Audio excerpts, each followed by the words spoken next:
চার ছেলের দুজন ডাক্তার, দুজন ইঞ্জিনিয়ার, সবাই তাদের জায়গায় সুপ্রতিষ্ঠিত হলেও ঈদের দিন কেউই খোঁজ রাখেননি এই বৃদ্ধ বাবার। বাবার ঠাঁই এখন বৃদ্ধাশ্রমে।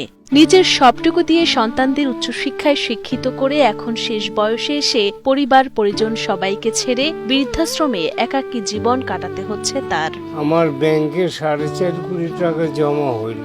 4 ছেলের মধ্যে 4 ছেলে আমেরিকা, 2 ছেলে ডাক্তার, 2 ছেলে ইঞ্জিনিয়ার। তোর মা মারা গেছে আজকে থেকে 6 বছর আগে।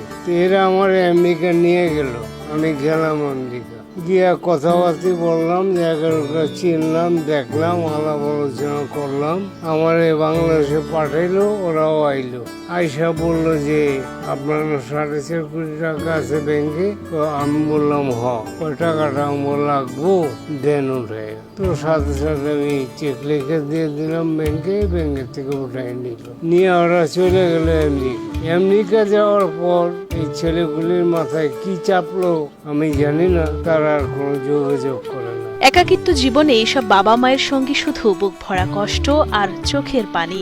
সন্তানদের জন্য তাদের কষ্ট অনুভব হলেও সন্তানদের কেউ খোঁজ নেয় না বৃদ্ধাশ্রমে থাকা বাবা মায়ের। এখানে আমার ছোট মেয়ে আমাদের রেখে দিয়ে গেছে। এখন ছোট মেয়ে তো ফোন করলে ফোন ধরে না। এখন আমার ছোট মেয়েটার জন্য প্রাণ কাঁদে। যদি একটা কথা তার মুখে থেকে শুনি আমি শান্তিতে থাকতে পারতাম, শান্তিতে থাকতে পারতাম। এখন ওই মেয়ের আশায় আশায় আছি। এই যে আমি কই পড়া রয়েছি কি হয়েছে, এবং মা কই আসা কি কই আছে নাই। ছোট মাইয়া জামাই থাকি আমেরিকা, ছেলেরা গেছে ওখানে পড়ালেখা করতেছে, আর বড় মেয়া থাকে চাঁদপুর। এদের মধ্যে কেউ আবার হাজারো কষ্ট বুকে চেপে গান গেয়ে সময় কাটান। তাদের এসব গানের ভাষায়ও থাকে না বলা অনেক কথা ও অনুভূতি।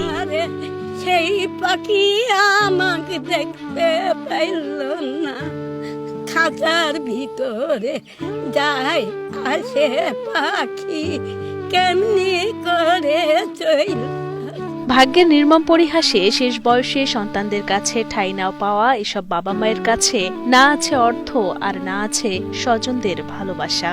আমি তো ফেলে নাই, আমাকে তো ফেলে দিছে ওরা। এখন আমার টাকা আনতে বাজার করেন, এই দেশের দেন করেন, এই বাজে কথা কোয়ানে যে আমাদের তো টাকা নেই। আমি তো হারামি বানা করি না, আমি অ্যাকাউন্ট করতাম। এমন হাজারো পথহারা বাবা মায়েদের ঠাঁই হয়েছে গাজীপুরের বয়স্ক পুনর্বাসন কেন্দ্রে। 1987 সালে 5 জন বৃদ্ধকে নিয়ে যাত্রা শুরু করা প্রতিষ্ঠানটিতে বর্তমানে রয়েছে 1200 বৃদ্ধ বাবা মায়ের থাকার ব্যবস্থা।